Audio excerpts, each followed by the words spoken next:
طيب مبدئيا كده الثغره اهي، يبقى انا لما اجي اقف ما اقفش كده، اقف عادي كده، ودي جنبك سنه شويه، ايوه كده، اوكي تمام. تعالى نعمل التوافقات الرباعيه بتاعتنا، يلا نجرب. 1 2 1 2 سليب وارجع تن تن، حلو قوي. بس لما بتيجي تاخد السليب ما تاخدهاش قوي، ما تعملش سليب سليب. لما اجي اشتغل على التوافقات بشتغل 1 2 1 2 هوب تن تن هوب. فاهم الفكره؟ السنه الصغيره دي بتظبط لك الميكانيزم بتاع ايديك ورجليك مع بعض، غير لما اخد السليب عشان في فعلا ضربه حقيقيه جايه، هتطولها شويه ومش هتبقى بتشتغل شغل التوافقات السريع ده. تعال نجرب كده واديها نص في كل اتجاه.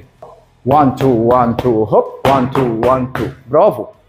هنا بقى السليب اللي انت عملتها السنه الصغيره دي هتوديك يمين ولا شمال؟ يمين. ليه؟ شمال. برافو عليك. يلا نشتغل عليها. هوب 1 2 1 2 هوب 1 2 1 2 هوب 1 2 1 2 هوب 1 2 1 2، برافو. تعالى بقى نعملها بميكانيزم مرتاح وما تستعجلش. ليه؟ انت عاوز تعمل كل حاجه بسرعه عشان تبقى احسن حاجه، بس بتاخدك لمنطقه انها ساعات بيحصل فرق في التايمنج ما بين الايدين والرجلين. هيبوظ. مش عاوزه دلوقتي، اوكي يلا بينا. هوب هم. هوب، برافو. 10 10. تيجي بقى نظبطها اكتر، نعمل ايه بقى؟ تحكم اكتر، تقل اكتر على الارض، خطوات مظبوطه، التيمبو في عقلك ماشي، التوافق مظبوط بالميكانيزم ما بين الايد والرجل. يلا نجرب تاني. 1 2 1 2 هوب.